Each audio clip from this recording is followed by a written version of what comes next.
Good day, and welcome to the DLH Holdings Fiscal 2020 Fourth Quarter Earnings Call. All participants will be in a listen-only mode. Should you need assistance, please signal a conference specialist by pressing star then zero. After today's presentation, there will be an opportunity to ask questions. To ask a question, you may press star then one on a touch-tone phone. To withdraw your question, please press star then two. Please note this event is being recorded. I would like now to turn the conference over to Chris Whitty, Investor Relations Advisor.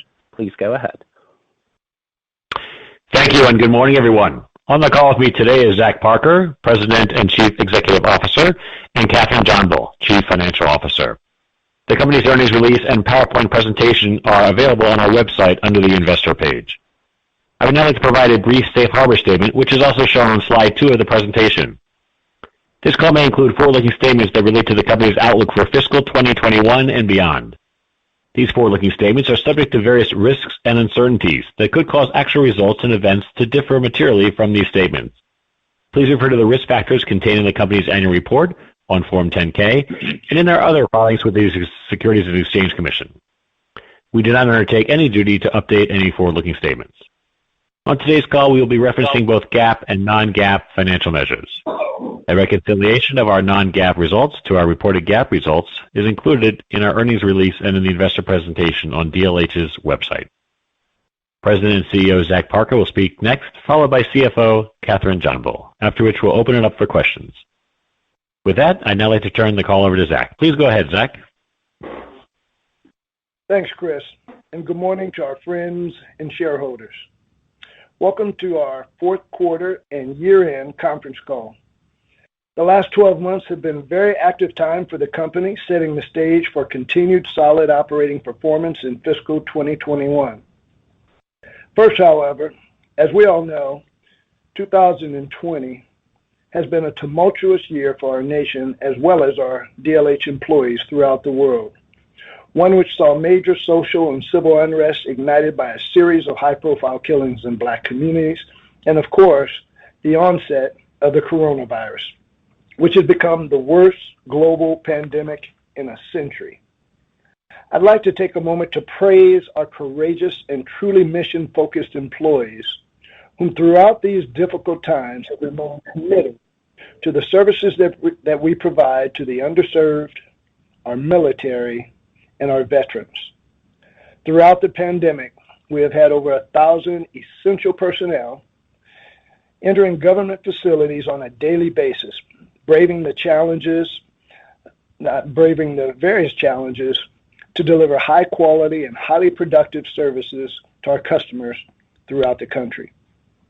And doing so with complete adherence to CDC and DLH guidelines, resulting in an infinitesimal number of COVID cases. And to the several hundred employees assigned to our DLH offices, but adhering to our stay-at-home directive, thank you. You have done a tremendous job of adjusting to the many challenges of the quarantines and telework without skipping a beat. We realize this can be taxing and look forward to the days where your choice can become the driver for our workplace decisions. We are indebted to you all. Starting with slide 3, let me begin by providing a high-level overview of our financial performance and some color on the outlook for the coming year. The company posted revenue of $50.7 million for the quarter, as Kathryn will review in a moment, and $209.2 million for the fiscal year in total. This represents an increase of more than 30% year over year, reflecting recent acquisitions, new contract awards, and solid results across our core programs and services despite the global pandemic. Operating income was $13.5 million for the year, and we posted earnings of 54 cents per share, while EBITDA rose to $20.5 million in fiscal 2020 versus $13.9 million last year. We also completed the acquisition of Irving Burton Associates for $32 million on September 30th, bringing strategically aligned health IT solutions and strong credentials with the Defense Health Agency and the Medical Research and Development Command to DLH. We generated $19.5 million in cash from operations during the year, which we used to pay down $19 million of debt prior to the acquisition of IBA. So while starting FY21 with $70 million of indebtedness, you can rest assured that we plan to once again use the same recipe going forward, utilizing free cash flow to delever the company, as Catherine will go over momentarily. As shown on slide 4, a record backlog of nearly $700 million provides a strong foundation for the long-term health of the company, bolstered by new wins related to COVID-19, a stronger position within the markets we serve, and greater opportunities for growth than ever before. Technology innovations to drive program efficiencies contributed to our recompete award of a $150 million Office of Head Start system contract during the quarter. We have benefited from the recent actions of the VA on our Heritage CMOP programs, with determinations leading to cancellation of the small business set-aside solicitation while remaining in contention for our associated medical logistics work. Accordingly, I feel real proud about the company's performance and our outlook going forward. As I mentioned earlier in the year, DLH is well positioned within our key spending areas, and we believe strongly that the recent election has not changed that. In fact, I address it as neutral to positive. Turning to slide 5, we show that we normally state that our key markets and specific programs enjoy widespread support from both sides of the aisle. I would also add one positive note given the election results. We believe that several healthcare-related spending items will be a higher priority under the new administration, resulting in greater access to healthcare and new spending opportunities on health-related priorities, not only for the general public, but also for our military and veterans community. We expect that the pandemic preparation will also take a larger role going forward, and that the Affordable Care Act may be enhanced and adjusted during the next 4 years, assuming that Congress concurs. The bottom line is that we anticipate that the agencies we serve will likely operate at current or better spending levels over the next several years, again, underscoring both the strength and stability of the markets we serve. Of course, we expect that the BCA caps will expire during FY21, but the potential of a continuing resolution provides good stability as we enter FY21. Turning to slide 6, I want to provide an update on the pandemic and its impact to DLH. As we have said in the past, our portfolio of mission-critical healthcare-related services across key federal agencies provide numerous opportunities to assist the government in addressing the challenges faced due to COVID-19. Though, as always, there are some headwinds in the government contracting market when facing outbreaks and the like, we remain cautiously optimistic about the continuing opportunities for DLH to be at the forefront of combating this threat and working feverishly alongside our clients toward mitigation. We won new awards this year in that realm during FY20, and we will continue to conduct trials for the safety and efficacy of investigational therapeutics, working closely with the agency, their thought leaders, regarding policies and approaches to respond to the pandemic. I am sure our listeners are well aware of the ongoing dynamics regarding COVID-19, with the positive news about vaccines offset by increases in infections worldwide. It is still a very fluid situation involving the partnership of government and industry, and DLH remains well poised to continue support in a variety of these programs. We have an active pipeline of opportunities across the entire business platform, and overall, such growth areas are far more offsetting than the near-term headwinds created by certain opportunities associated with program delays, travel restrictions, and potential cancellations. While we can't elaborate further just yet, we do expect that additional work and anticipated task orders could increase our organic growth rate in FY21 to a higher level than this past year. These are very critical times, and DLH is playing a vital role in moving the nation forward, addressing many near-term health-related priorities. Turning to slide 7, I'd like to review our current strategic visions before handing it over to Catherine. We've come a long way since I came on board 10 years ago, and we wanted to celebrate the fact that DLH has completed its transition into a strong, differentiated company with broad, unique capabilities spanning across all 3 of our market areas in our market focus areas. And our recent acquisitions, including Danya, S3, and IBA, have continued to bolster our strategic direction.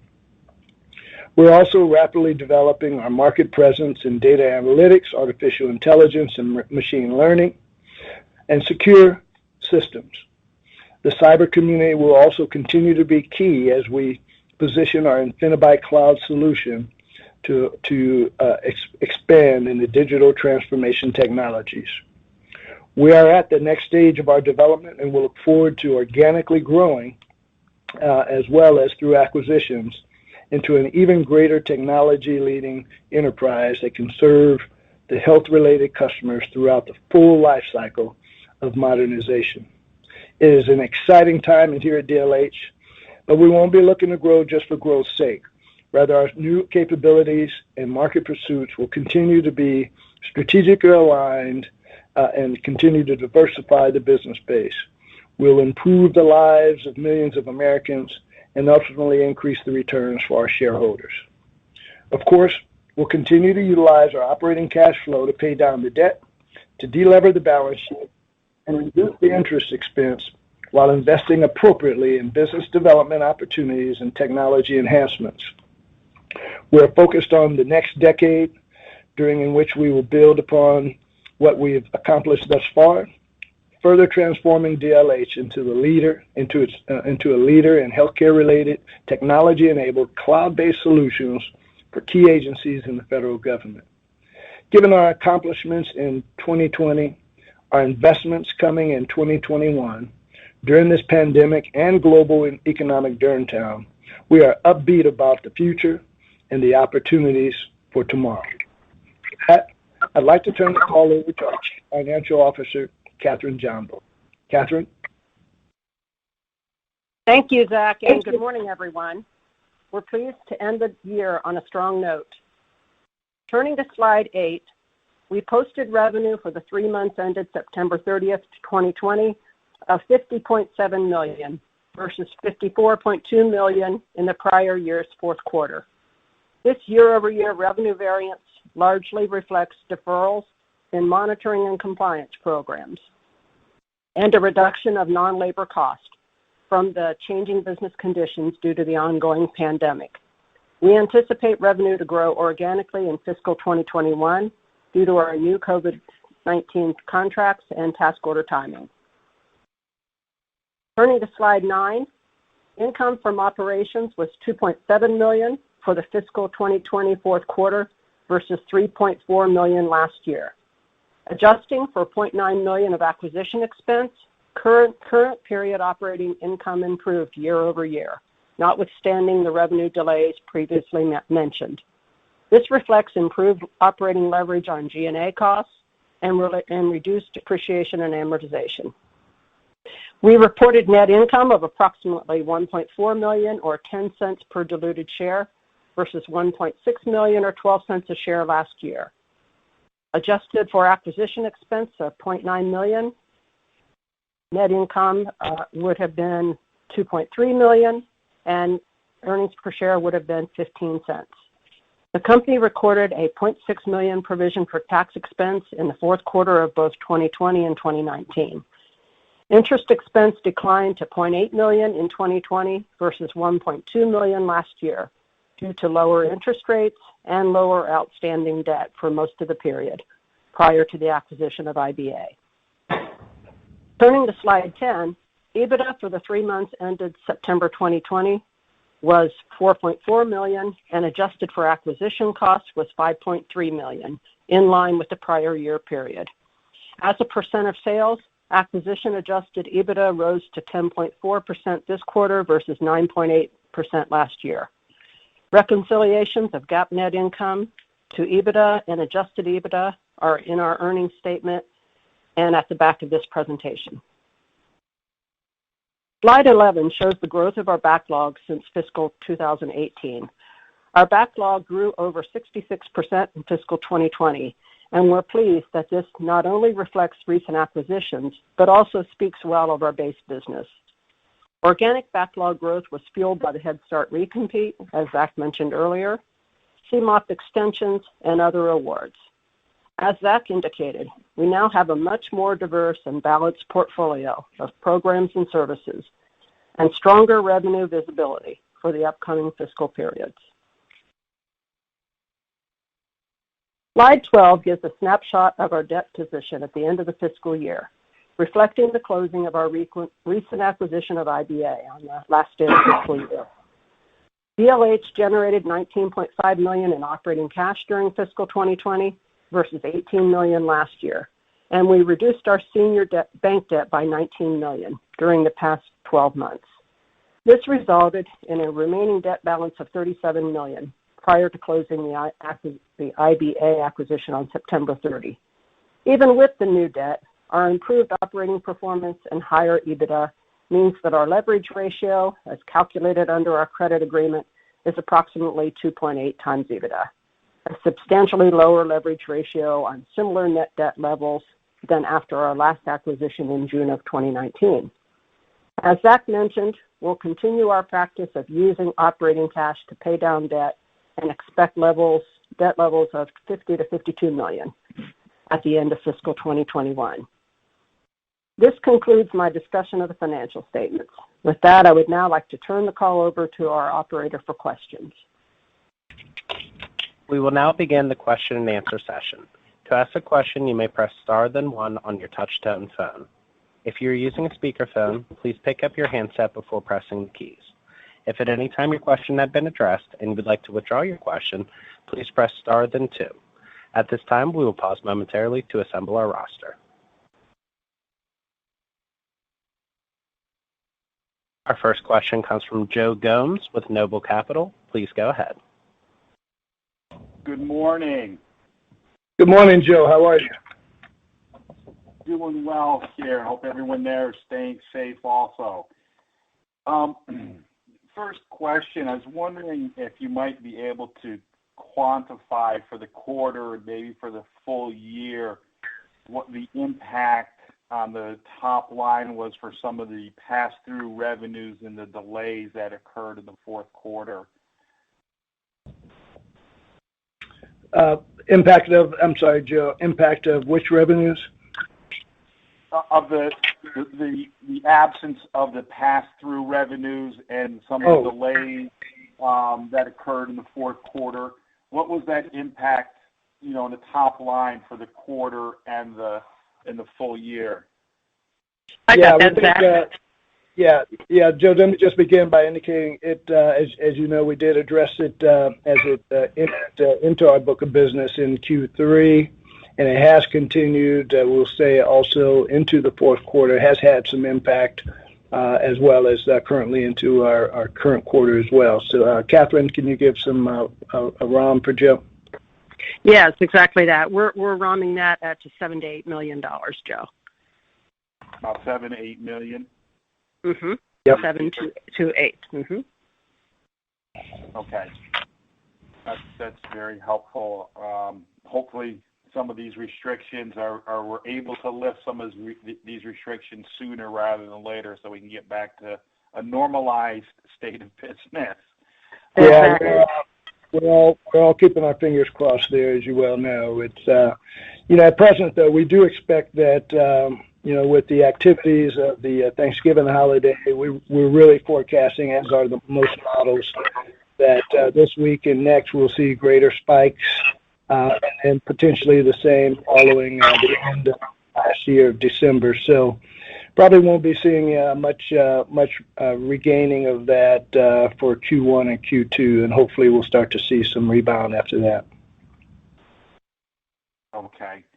And if I was looking, I took a quick look at the K here.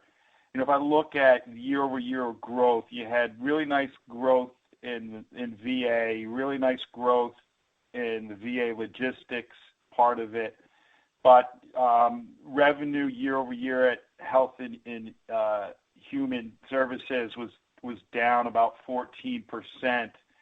Can you just kind of break that out? And as you guys are looking forward, do you expect the same type of growth rates on the VA type of business? And can we expect or anticipate a rebound in the Health and Human Services side?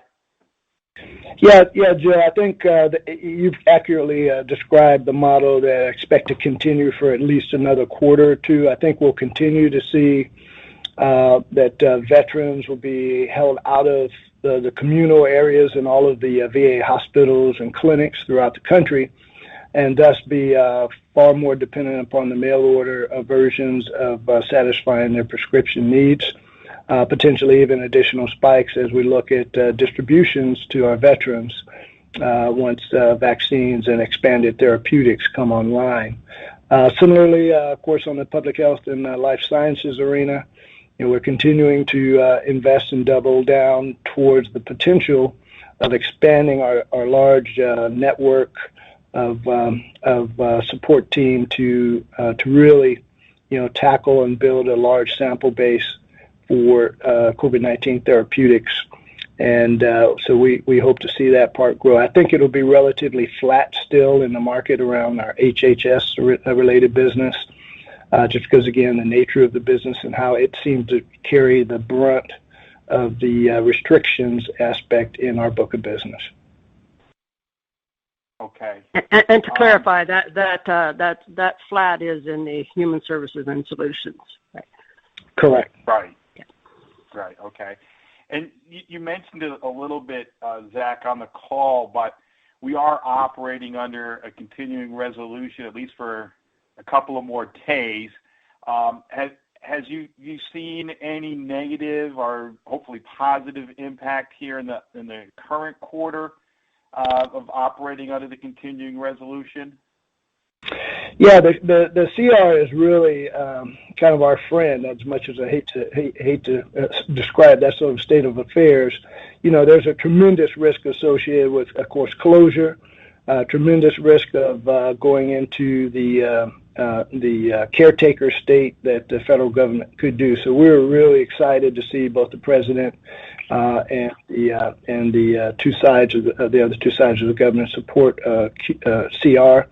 Of course, we have some things that are expiring in December 11th and 12th that we're optimistic. The folks that we're engaged with on the Hill give us a great reason to believe that certainly some continuation there, and even the potential of some form of stimulus may mitigate some of the risks associated with this quarter and potentially the first part of FY21. So we'll stay tuned there. But the CR is our friend from the standpoint of retention of our businesses, the ability to get these kinds of extensions that have been important to not only us but some of our peers in the company in the industry. It has had an effect of slowing down new work. That's usually one of the first casualties of a CR and the lack of a new budget, and that is that the acquisition folks in the GovCon are really, really restricted from issuing new types of awards and new types of contracts. So we've got one or two of those in our crosshairs, and they just continue to slip to the right. But we're benefactors of that as well as we look at some of the extensions in our recompete work as well. Okay.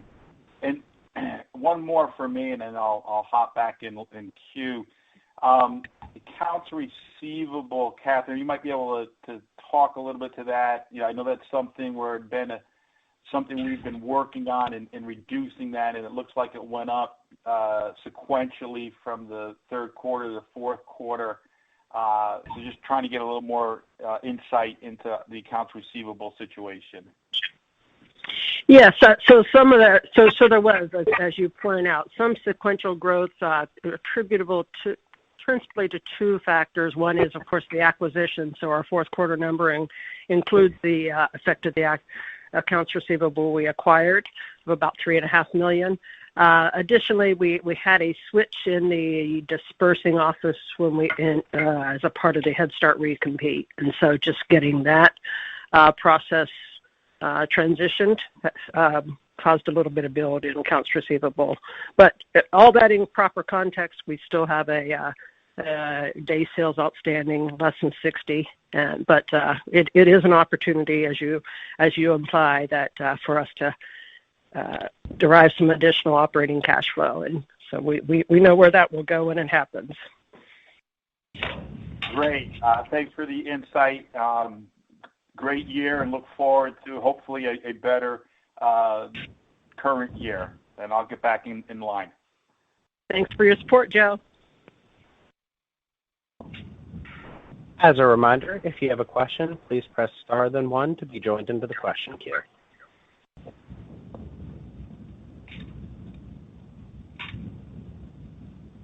Again, to join the queue, it is star then one. Our next question comes again from Joe Gomes with Noble Capital. Please go ahead. Well, if nobody else is going to ask any questions, I'll ask a couple more. All right. Can count on you. So just, I know it's early days, but how is the Irving Burton integration going? What do you guys see there? If you could talk a little about opportunities for new business on that platform. Sure. No, I'm very excited. You must be my straight man today, Joe, because we are tremendously excited. We're tremendously excited about the new additions to the DLH family in the form of the IBA team. Mary has proven to be a really good leader and has been integral to our transition efforts across the company. We haven't said it publicly. That organization is an integral component of our Mission Services and Solutions operating unit under Helene Fisher. And of course, many of you know Helene has the Army background and the Army Health IT background to really help infuse the type of potential for expansion that the folks at IBA have been really poised for. We're excited about what the customer base brings to our platform. I've had an opportunity to speak with some of our cores and critical customers to date, and we just think that there's a real good opportunity not only to continue with their current work, but they really position us well in 3 or 4 key strategic areas that the company has been focused on over the last couple of years. And again, Mary and the team just not only do they add great credentials, but really, really tremendous talent, the kind of expertise that we're really looking for to build our R&D platform, our AI ML components. It's going to be tremendous assets to expand our telehealth, telefarm, telemed marketplace and go-to-market strategy. So we're just really, really excited about it. No major issues at all with regard to integration.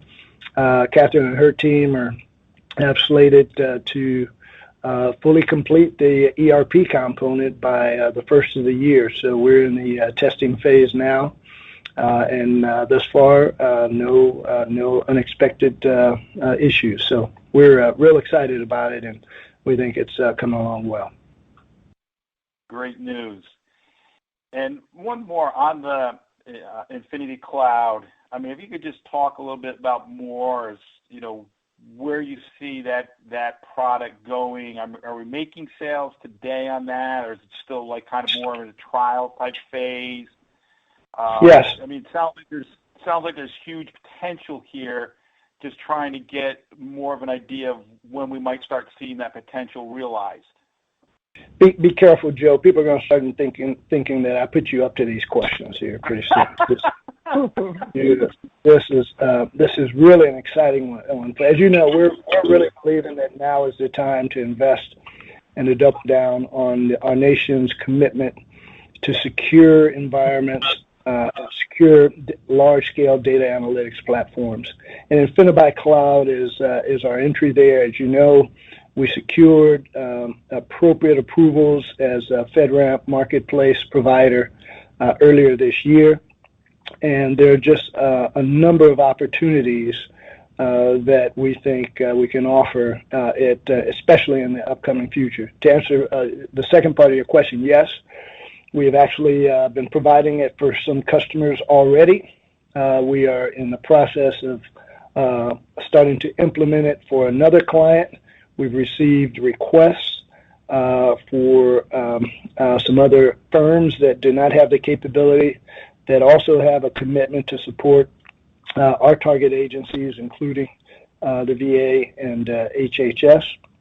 So we're really excited about the potential. There are also a number of a few major IDIQs for government-wide agencies coming up in the next 3 to 6 months, and they will be drivers for health IT, secure health IT solutions in the cyber realm for the next 10 years. And it's critical that we have a seat at that table. And InfiniByte is our tool to get there. We're investing today in developing solutions and approaches to increase our win probability there, and we'll continue those investments over the coming months. So we think that while there's certainly some near-term opportunities and substantial investments going on right now, that the cyber community and the secure data analytics in the health arena are going to be huge over the next 24 months, and we want to be substantial players there. So we're excited about where it's going. We have a great team under Jeff Shee and Alan and Alan Selwyn and the gang that have been really helping us to field a super tool to be an enterprise-wide capability. We also think IBA has some areas with some customer sets that are looking for that type of secure platform, and we think it's really a great opportunity for us to really take it as an enterprise-wide asset. Great. Thank you for that insight, Zach. And thanks again, you and Catherine, for answering my questions. We'll be talking the next quarter again, I'm sure. You betcha. We appreciate your support, Joe. Back to you, Matt. At this time, there are no further questions in the queue, so I'll turn it back to Mr. Parker for any closing remarks. Thank you. Well, again, we just want to wish everyone on the call a tremendous holiday season. We realize that it's a time to be very careful, and that you may have to modify your plans, but we're really committed to ensuring that we get everyone through this pandemic and these difficult times, and look forward to brighter days. We will be communicating further over the next coming months with first a investor conference tomorrow, and then we've got participation. Janine Christian will be participating in the Baird conference on a panel for healthcare and COVID-19 related panel. So we may give some added color around some of the offerings in that Q&A session. And then Catherine and I and the executive team are looking to put together a summary annual report that should all precede our annual meeting of the shareholders next calendar quarter. So stay tuned. Please keep looking out for additional DLH color, because we're real excited about that which is going on today. With that, I want to ask everyone to have a blessed day, and we'll look forward to catching up with you soon. Bye for now. The conference is now concluded. Thank you for attending today's presentation. You may now disconnect.